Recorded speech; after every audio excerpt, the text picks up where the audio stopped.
grievances. Fellow Nigerians, as our economy continues to open after COVID-19 related lockdowns, we have also seen the resurgence of insecurity in certain parts of the country.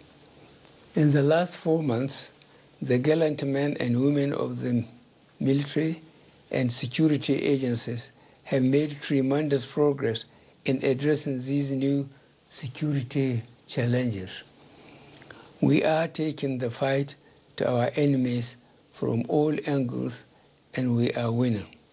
Earlier this year, I launched the Integrated National Security and Waterways Protection Infrastructure, the Deep Blue Project, which is designed to secure Nigerian waters up to the Gulf of Guinea.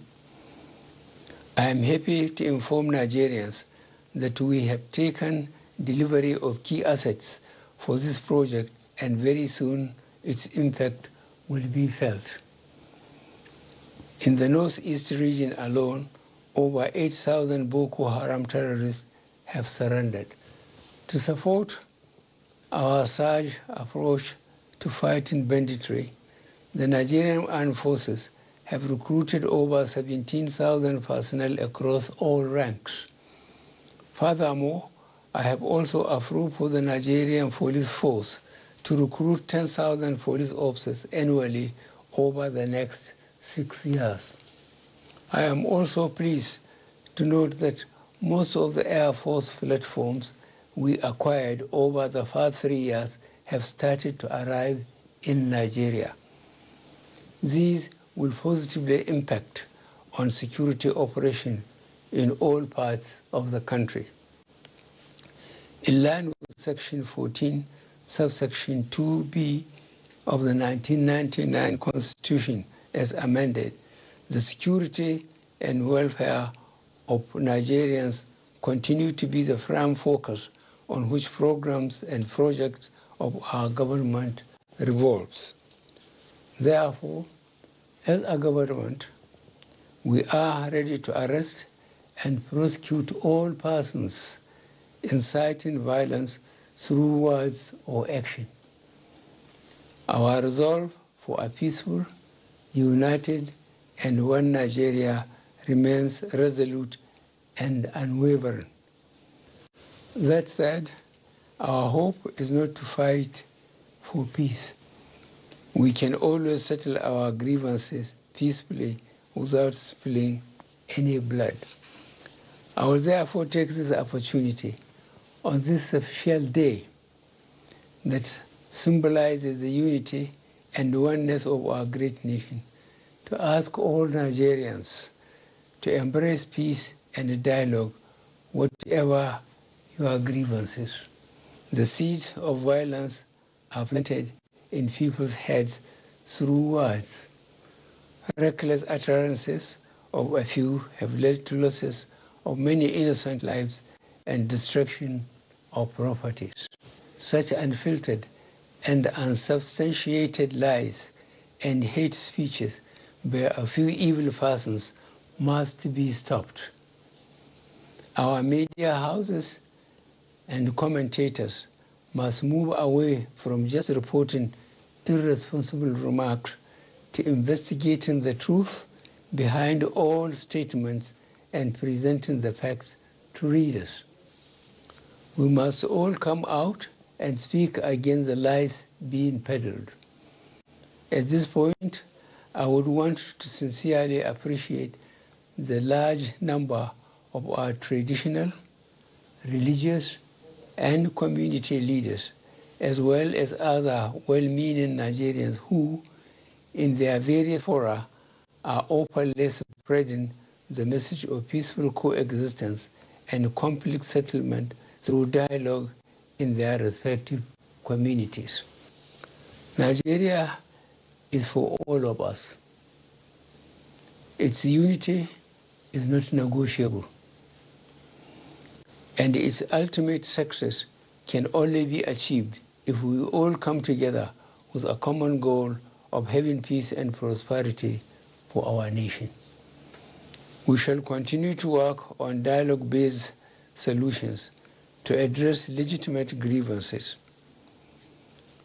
But we remain ready to take decisive actions against secessionist agitators and their sponsors who threaten our national security. The recent arrests of Nnamdi Kanu and Sunday Adeyemo and the ongoing investigations being conducted have revealed certain high-profile financiers behind these individuals. We are vigorously pursuing these financiers, including one identified as a serving member of the National Assembly.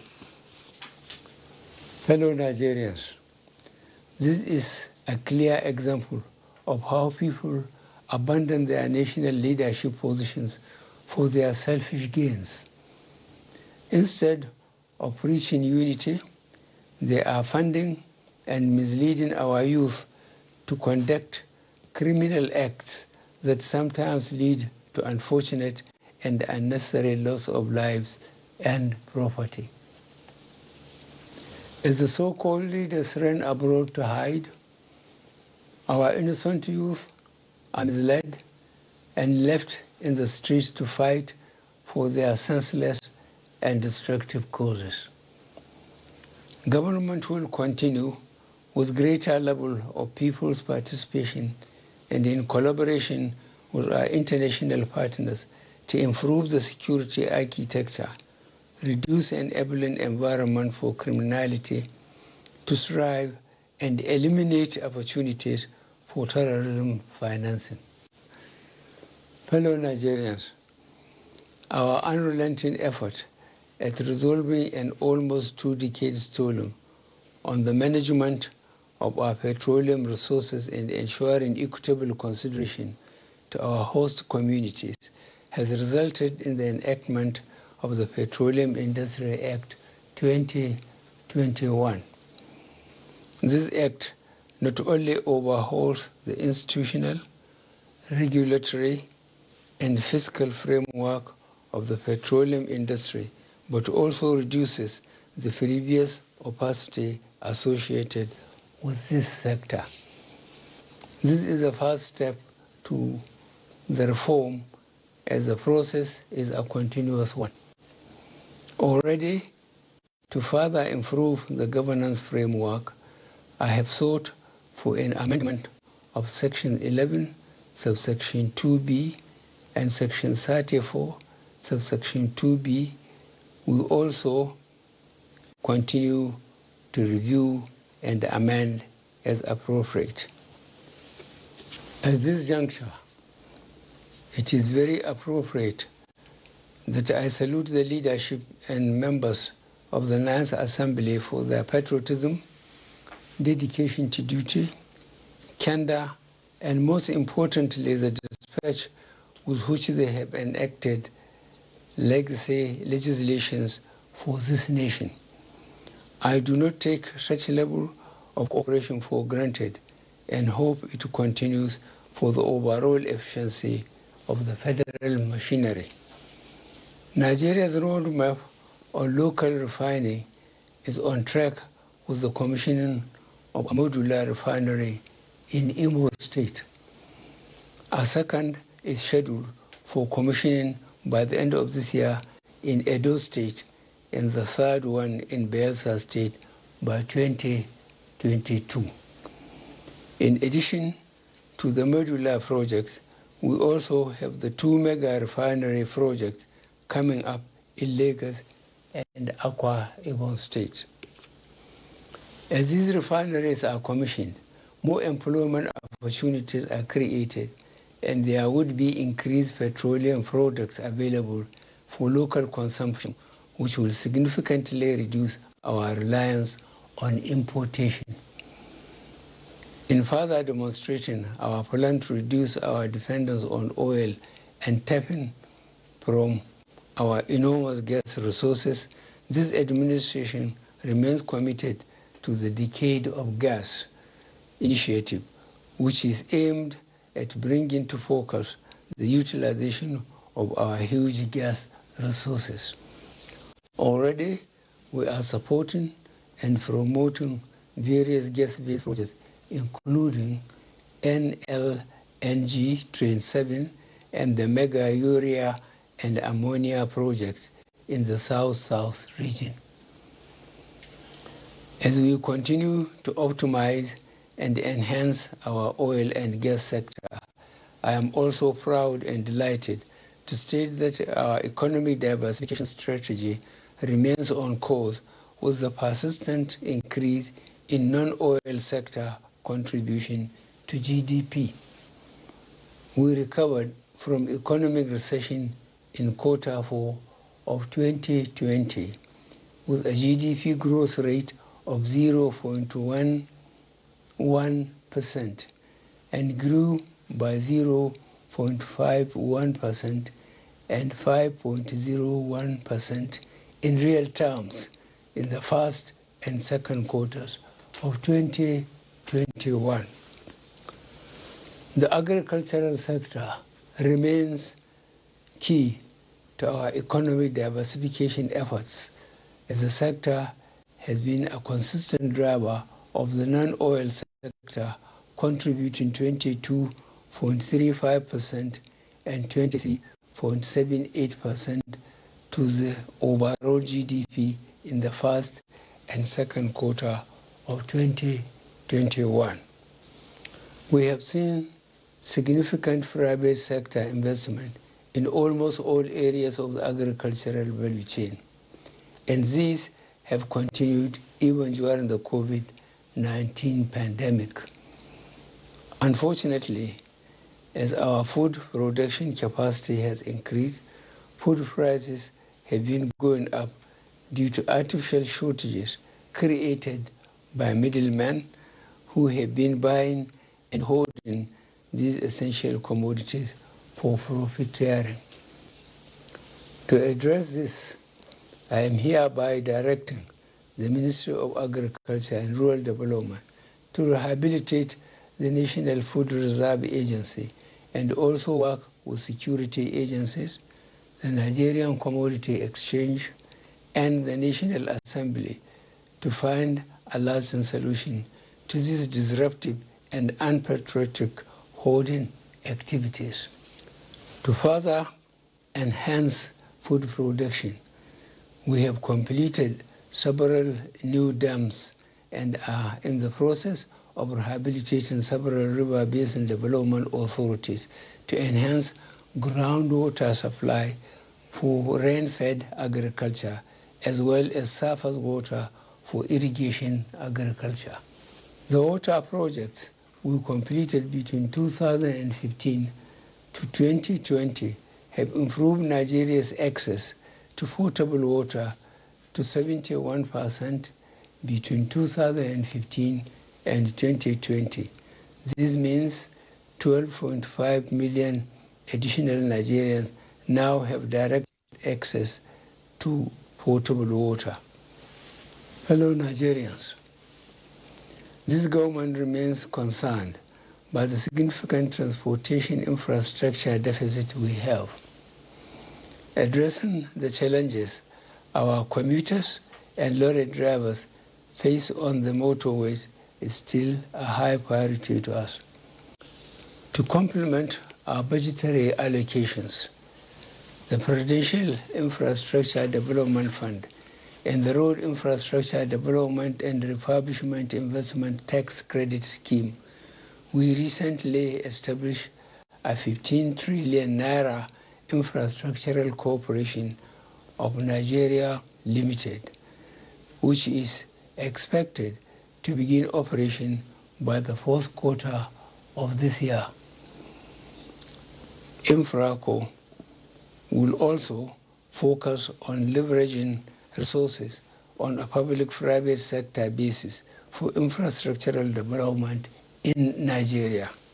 We hope through these innovative programs, the additional cost burden on individuals and businesses because of inefficient logistic operations will be reduced and ultimately eliminated. We currently have over 13,000 kilometers of roads and bridges under construction all over the country, of which a fair percentage have been completed. As we fix our roads, we also continue to extend and upgrade Nigeria's railway network with the notable opening of the Warri to Itape standard gauge rail line. To increase capacity, we have introduced more locomotives, coaches, and wagons, including the establishment of our wagon assembly in Kajola, Ogun State. The seaports, however, still remain problematic. The effect of our various interventions to reduce the gridlock and inefficiencies have been slower than expected. However, the implementation of the electronic call-up system, as well as the conversion of the Lily Pond container terminal to a vehicle transit area, will further enhance the ease of cargo evacuation.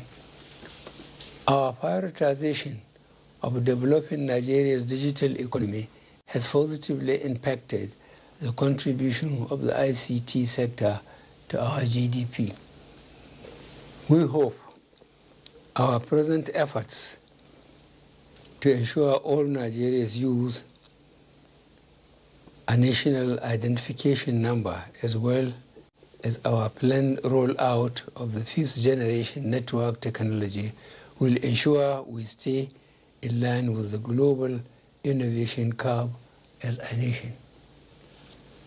As we embrace the digital economy in Nigeria, we are fully aware of the prospects and the perils. Our policies have been developed to enable Nigerians to take advantage of the prospects and avoid the perils of digital technologies.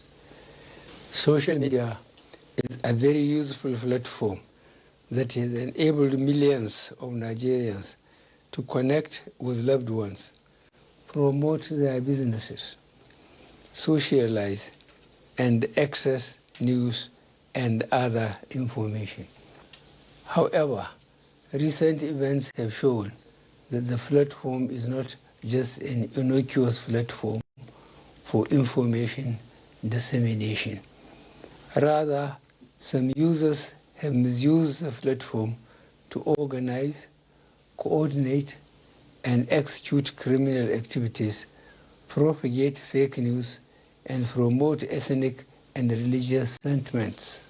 To address these negative trends, the federal government of Nigeria suspended the operation of Twitter in Nigeria on June 5, 2021, to allow the government to put measures in place to address these challenges. Following the suspension of Twitter operations, Twitter Incorporated reached out to the federal government of Nigeria to resolve the impasse. Subsequently, I constituted a presidential committee to engage Twitter to explore the possibility of resolving the issue. The committee, along with its technical team, has engaged with Twitter and have addressed a number of key issues. These are A, national security and cohesion; B, registration, physical presence and representation; C, fair taxation; D, dispute resolution; and E, local content. Following the extensive engagements, the issues are being addressed, and I have directed that the suspension be lifted, but only if the conditions are met to allow our citizens continue to use the platform for business and positive engagements.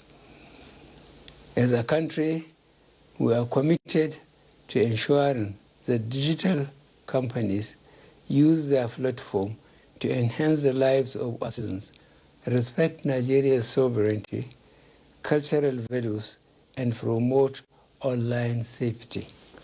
Nigeria's progressive diplomacy continues to manifest through growing numbers of highly placed Nigerians in positions of regional and global influences. Very recently, Nigeria won election for the position of Commissioner for the Expanded Political, Peace and Security Affairs of the African Union.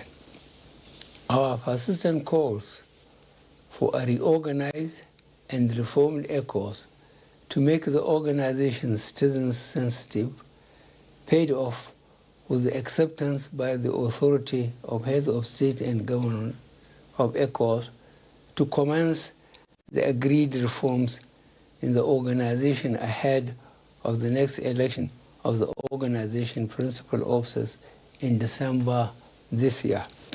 As the African Development Bank, World Trade Organization, and indeed the United Nations footprints of Nigeria's diplomacy are clearly evident. We remain confident that our goal of lifting 100 million Nigerians out of poverty in 10 years is achievable.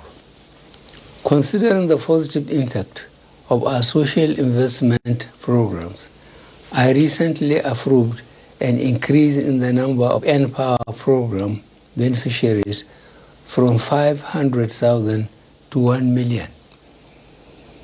Out of this, 510,000 have started the program, while the competitive selection process for onboarding the outstanding 490,000 beneficiaries is in progress. The National Homegrown School Feeding Program is currently being implemented in 35 states of the Federation and the FCT. Over 103,000 women have been engaged and empowered as cooks under the program, while about 10 million pupils are being fed across public primary schools in the country. To grant increased access to credit to the most poor and vulnerable, I have directed an increase in the disbursement of government enterprise and empowerment program loans to an additional 1 million beneficiaries, laying more emphasis on the smallholding farmers through the Farmers' Money Program. Fellow Nigerians, for far too long we have neglected the centrality of the civil service as the engine of governance, and this has manifested in ineffective service delivery. There is widespread discontent and disillusion about the efficiency and probity of our civil service. It is for this reason that we are refocusing the Nigerian civil service to provide world-class service to run our country.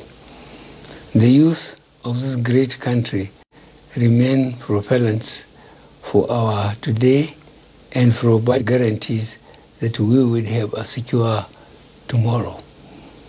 It is for this reason that I remain focused on expanding opportunities for their participation in politics and governance.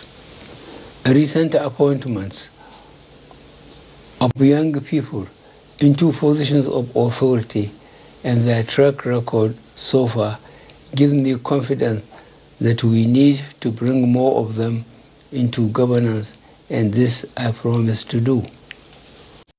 More specifically, to encourage girl-child education, female scholarship schemes, life skills, and digital literacy skills to boost girls' enrollment, retention, and completion of schooling are all initiatives put in place to ensure gender balance in appropriately positioning our youth for positions of leadership. The commitment of this administration to the well-being of people living with disabilities remain unwavering. Government recognizes their contributions to development, and I have, in this regard, directed all relevant government agencies pay special attention to the peculiarities of different abilities in the implementation of policies and programs. Rape and gender-based violence remains a sore point in our nation, as in many countries worldwide, and this was worsened during and after the outbreak of the COVID-19 pandemic. We are currently engaging heads of courts to establish specialized courts for the speedy and seamless trial of rape gender-based offenses, especially to ensure that justice is done for child victims of sexual violence. On the other hand, work has advanced in the reformation, reintegration, and reunification of minors involved in one crime or the other. The reformation in our correctional services has manifested in an increase in modernized custodial centers and a transformation from strictly punitive to attitudinal changes so that criminals do not relapse into their previous lifestyles. As we begin to celebrate our 61 years as a nation, we need to be conscious that Nigeria does not start and end with the federal government. This country is a great collective where government at all arms and levels, as well as the private sector, and more importantly individuals, have a role to play. In particular, security is a bottom-to-top undertaking. Joining hands and hearts together would enable us to secure ourselves and our country. I fully understand the anxiety of many Nigerians on the inability of this country to go beyond a never-ending potential for becoming a great nation to an actually great one. A lot has been achieved in the last 6 years on many fronts: in infrastructure, social care, governance, Nigeria's image and influence in Africa and the international community. But critics misdiagnose incremental progress as stagnation.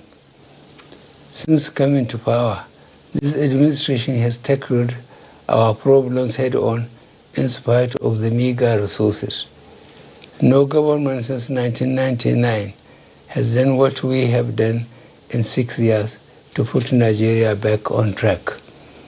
We shall continue to serve the country, listen to all, and protect our democracy and the country. Thank you all, and God bless the Federal Republic of Nigeria.